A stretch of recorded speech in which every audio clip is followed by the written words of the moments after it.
Thank you for choosing the Patio Heat Channel. I'm Steve. We provide tips and information to extend the enjoyment of your patio project. Our videos give you a knowledgeable overview prior to the investment of your outdoor patio heating equipment. Whether you are a professional or owner-builder, we provide specific details for optimum heat coverage for your application.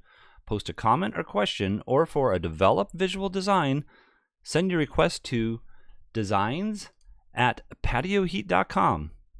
We're here to work with you. For over 30 years, patio heating is the bedrock of our business, expressing what works best.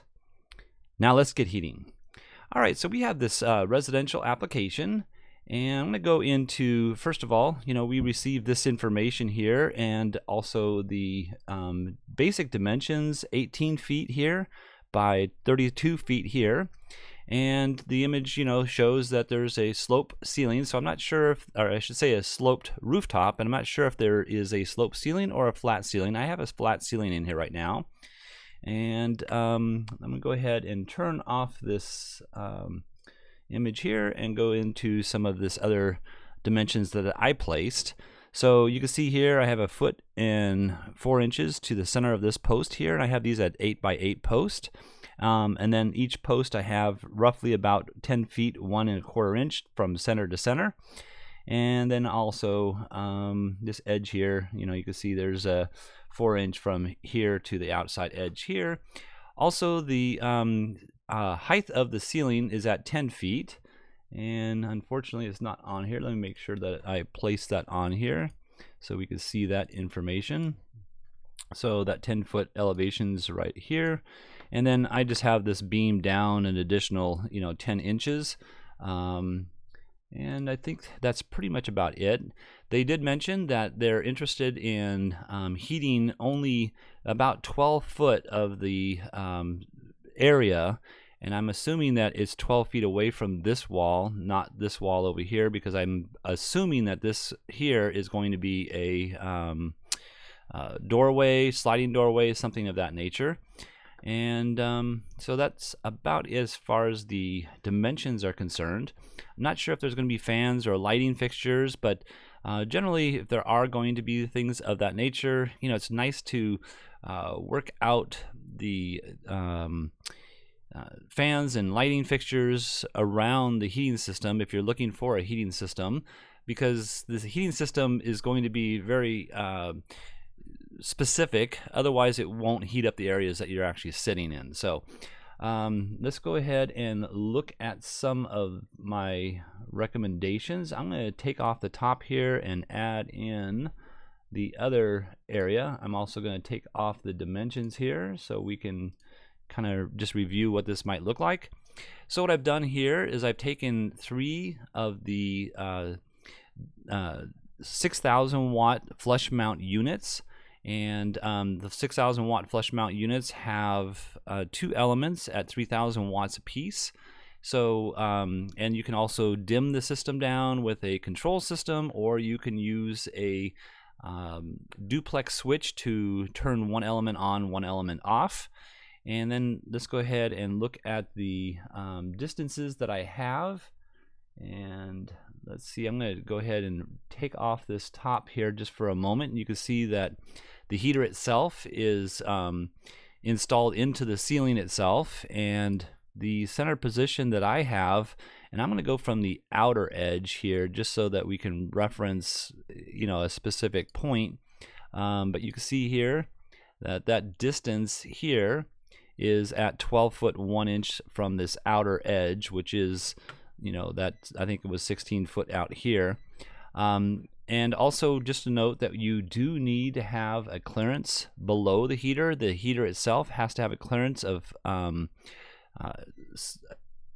18 inches from this edge here to the edge of the heater itself. So if there is any type of beam or something of that nature over here that hangs down like this one, then it does need, you do need to make sure that you're meeting that 18 inches of clearance below the heater itself. Let's put that lid on just so we can kind of see that again. But so that's your 18-inch clearance all the way around the heater itself, and then 36 inches down below the heater. You can see with this mounting height that you're getting a nice footprint of heat and some crossover rays here. This is infrared light waves that you're seeing here, so they're not visible to the human eye. However, if you're not in that ray itself, you will not feel the warmth of the heater itself. So it's important to, have these heaters mounted in such a manner that it's covering the space that you're actually occupying. The other thing is that the ray itself does travel out here, but this is the ideal amount of heat. And when you have two crossover rays coming together here, this will make this area here warm as well as the rest of the space itself. So that's why I do have about a foot of overlapping rays. I'm going to go ahead and turn off the top here again so we can kind of look at what I've done as far as distances is concerned. So what I did here is I placed this one here in the center of the patio itself. And let me click on something here. Okay. And so here we go. We'll go ahead and place, this is the center of the patio, and we'll go ahead and look at the distance I have. So that's 9 foot 6 inches center to center on each heater. And again, the distance here is that 12 foot 1 from the outside edge of the beam, or the, you can look at the slab down here. That's 12 foot 1 inches from that area. We could look at the distance from the wall. Let's see if we can get that here. And so you can see that's 5 foot 11 inches to the center of the heater. And I think that's looks correct. Just double checking that. So yeah, that would be my recommendation in order to heat up this 12-foot section by this 32, I think it was, foot distance. You're not heating up this edge right here, but it should be okay if this is an entry exit point. As the same, the same as over here, you're missing about a foot of heating this edge over here with just 3 units. So, but I think that would be sufficient in my opinion, and I think this would be an excellent application. I think that's about it. I'm going to go ahead and just take off the clearances here, and I'm going to place back on the top here, just so you can get kind of a visual aspect of what that would look like. I'm going to go ahead and turn off the rays itself as well. And then another thing, you can see here, this is the flush mount kit. So you have the heater, you have the flush mount kit, and inside the ceiling you'll have the 5/8 drywall that surrounds all 4 sides and the top. And also you could take the finished material and you can drop it down slightly.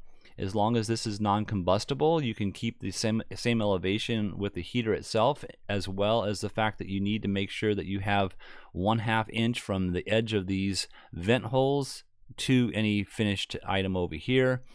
If this item is a wooden or a combustible surface, then what you need to do is take the heater itself and drop it down to that same elevation. So that elevation would be the elevation of the finished wood surface. If this is a wood surface, you can see here the elevation is the same as the elevation here of the ceiling itself if it's a combustible surface.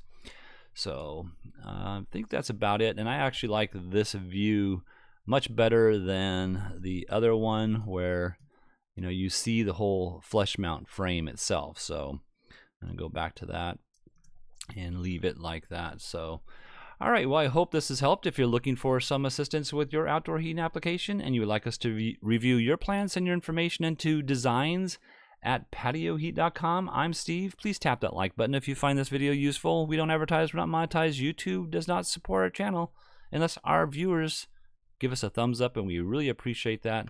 Thank you very much. Have an excellent day.